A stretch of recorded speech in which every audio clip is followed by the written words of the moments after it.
Hello everyone, this is Jack wishing Sharwanand. So టాలీవుడ్లో చాలా youngest hero అనే చెప్పాలి. ప్రజల్లో నిజంగా ఎంతో ఆదరణ దక్కించుకున్నారు. అట్లనే కాంట్రవర్సీస్కి చాలా దూరంగా కూడా ఉంటారు. రీసెంట్గానే మ్యారేజ్ అయింది, ఒక పాప కూడా పుట్టింది. అయితే ఇప్పుడు వీళ్ళ దాంపత్యంలో ఏదో ఇష్యూస్ వచ్చినట్టుగా తెలుస్తుందన్నమాట. ఒకసారి డిస్కస్ చేద్దాం. ప్రస్తుతం మనతోటి సినీ క్రిటిక్ జగదేవ్ ఉన్నారు, వెల్కమ్ చెప్దాం. Hello sir.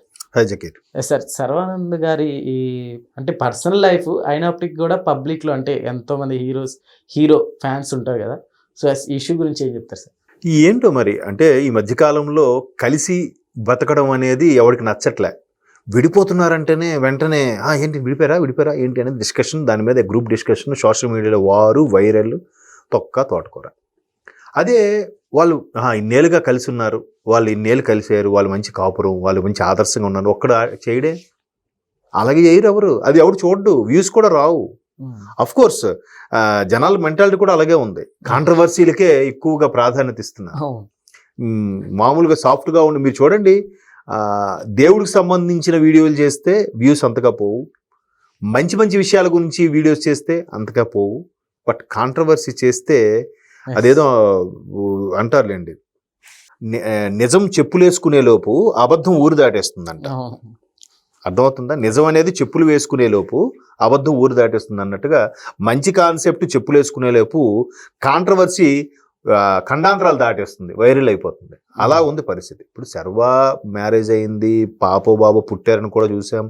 ఎందుకంటే రామ్ చరణ్ గారికి అత్యంత బాగా క్లోజ్ బెస్ట్ ఫ్రెండ్ శర్వానంద్.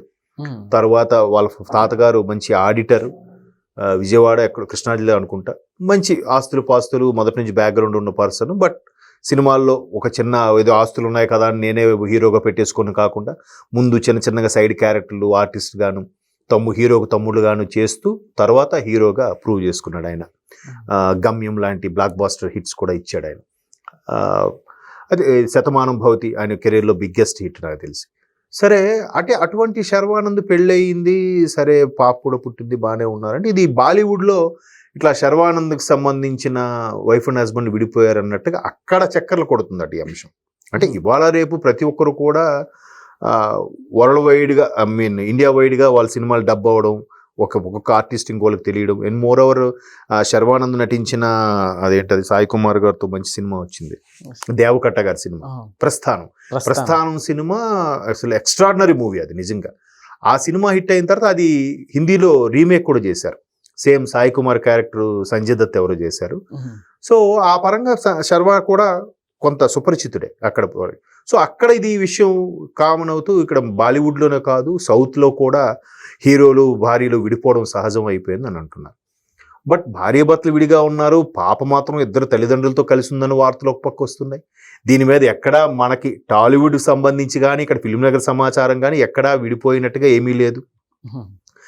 మరి అక్కడెందుకు చక్కర్లు కొడుతుంది అనేది ఇప్పుడు ట్విస్ట్. అంటే ఎవడో ఎక్కడు నేను ఇలాగ టాపిక్ ఎత్తితే, ఇది రైట్ చేస్తే, ఇది ఇలాగ ఒక న్యూస్ రాస్తే ఇది ఎంతవరకు వైరల్ అవుతుంది, దీనికి ఎన్ని షేర్స్ వస్తాయి, ఎన్ని లైక్స్ వస్తాయి, దీనికి ఎంతమంది వ్యూస్ వస్తాయి, కామెంట్స్ ఎలా వస్తున్నాయి అని ఊరికి ఎవడో పిచ్చాపాటిగా పెడతాడు.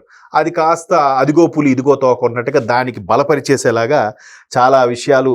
అవును కరెక్టే, నేను మనం చూశాను, వాళ్ళిద్దరు ఎక్కడ కలవలేదు, ఆవిడ వాళ్ళ ఇంట్లో ఉంది, ఇతను వీళ్ళింట్లో ఉన్నాడు, లేవరేజిస్తూ ఉన్నారు. ఇప్పుడు అమ్మాయి డెలివరీకి ఎలాగో కన్నవారింటికి వెళ్తుంది, అలా ఉండుండొచ్చు కదా. లేదు, ఈయనేవో కొన్ని నెక్స్ట్ సినిమా ప్రాజెక్ట్కి సంబంధించి నేను పలానా విదేశాలకు వెళ్ళి ట్రైనింగ్ తీసుకుంటాను, ఈ యుద్ధ విద్యలు నేర్చుకుంటాను, లేదా ఒక 3 నెలలు ఇలా ఉండబోతున్నాను, అందుకు నువ్వు ఎక్కడే ఉండి నేను అక్కడ ఉంటానని కూడా వాళ్ళిద్దరూ వైఫ్ అండ్ హస్బెండ్ అండర్స్టాండింగ్తో మాట్లాడుకుని ఉండొచ్చు కదా. మనకు తెలియదు ఆ విషయం. సో వీళ్ళు విడిగా ఉన్నారంటే అదేంటది విడిగా ఉండడం?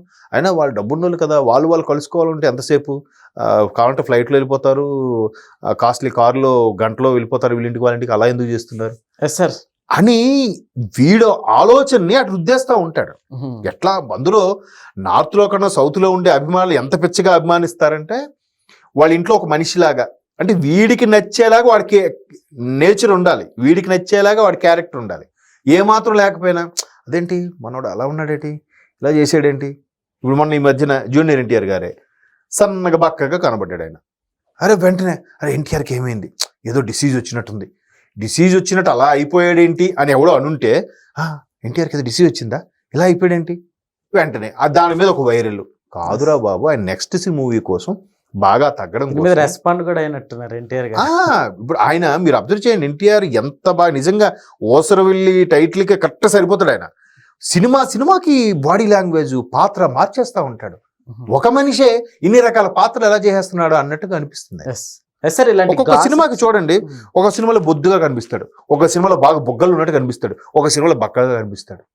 ఎట్లా ఒక మనిషి ఇన్ని వేరియేషన్సా? అది బట్ నిజంగా ఫ్యాన్స్ గర్వపడాలి, అబ్బా మావాడు ఏ పాత్ర అయినా అవలేలుగా చేసేస్తాడు రా అని. అంతేగాని ఏంటలా అయిపోయాడు, ఏదో డిసీజ్ వచ్చిందా బక్క ఎందుకు ఆయన అలాంటి చెడు మాట్లాడొద్దు మీరు ఫ్యాన్స్. కాకపోతే ఈ జనాలు ఎలా అయిపోయారంటే ఎవరో ఒక ఇద్దరు పడక విడిపోతే ఇంకా సినిమా వాళ్ళందరూ అంతేరా, ఈ డబ్బున్న వాళ్ళంతా అంతేరా. సార్ ఇలాంటి గాసిప్స్ మెయిన్ గా మూవీ ఇండస్ట్రీలో ఉండేవాళ్ళు నిజంగా వీళ్ళకే ఎందుకు రుద్దుతారంటే డిస్కషన్ అంటే పబ్లిక్ లో ఉన్నారు కదా, వీళ్ళకి ఇలాంటి రుద్దితేనే వ్యూస్ ఎక్కువ వస్తాయని.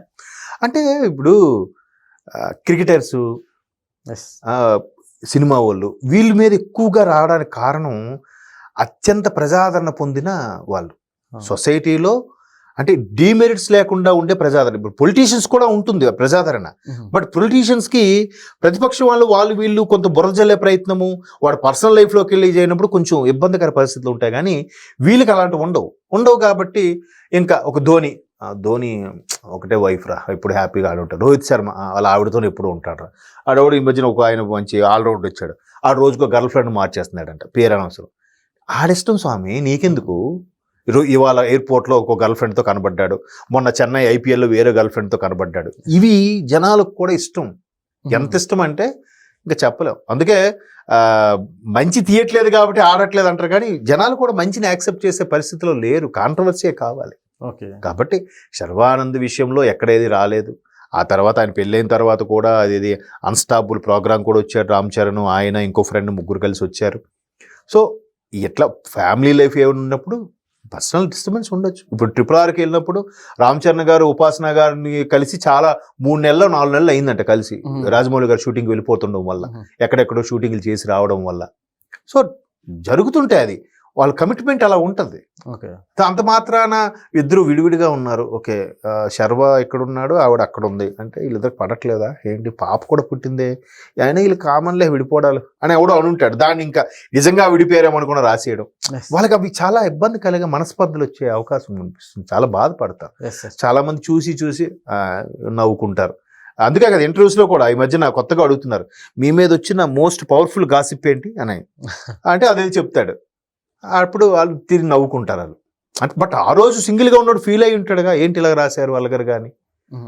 బట్ ఈ సోషల్ మీడియా కూడా అలాగే తయారవుతుంది. మరి దీనికి చెక్ పెట్టాలి. అది మారాలంటే మళ్ళీ మనుషులే, ప్రజలే. Okay sir, thank you.